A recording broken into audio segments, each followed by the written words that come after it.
मध्यप्रदेश दामी कार रे आसुथिले रूपा व्यवसायी को टार्गेट करुथिले।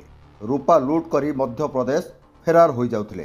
तेबे एही चोर माने चोरी करिबा पूर्वरु नुआ पैंट सार्ट किणुथिले और सेही नुआ पैंट सार्ट पिंधि चोरी करिबारे ओस्ताद थिले।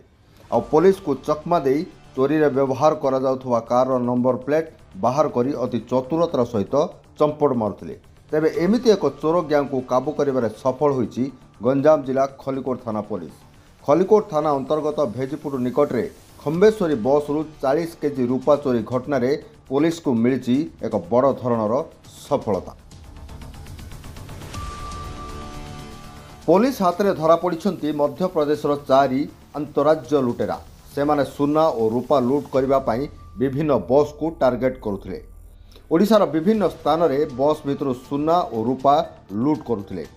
तेरे शनिवार दिन भेजपुर फांडी अधिकारी देवाशीष मिश्र नेतृत्व में पीएसआई विश्वरंजन राउतराय, कनेस्टेबल मिथुन दास और होमगार्ड दिनेश बेहरा सह पुलिस टीम ब्रह्मपुर एक मॉल भितर 4 जन अंतराज्य लुटेरा को गिरफ्त कर सक्षम होईची एवं से व्यवहार होउतिबा एक कार नंबर MP 09 ZJ 5369 को जबत कर सफल होते।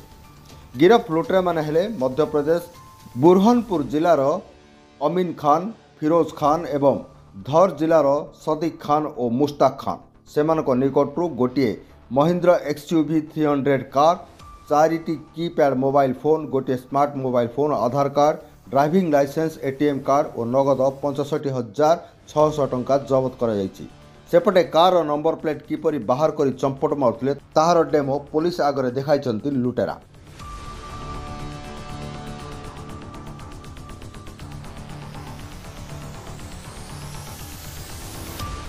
तेबे रविवार अपराह्न समय खलिकोट थाना परिसर में आयोजित सांबादिक सम्मेलन में समस्त सूचना प्रदान करिसेंति थाना अधिकारी नरेश कुमार साहू।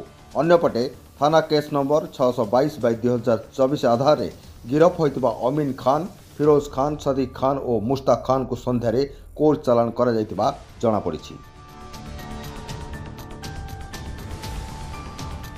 गंजाम खलिकोटरू प्रदीप्त कुमार साहू को रिपोर्ट, IOI न्यूज।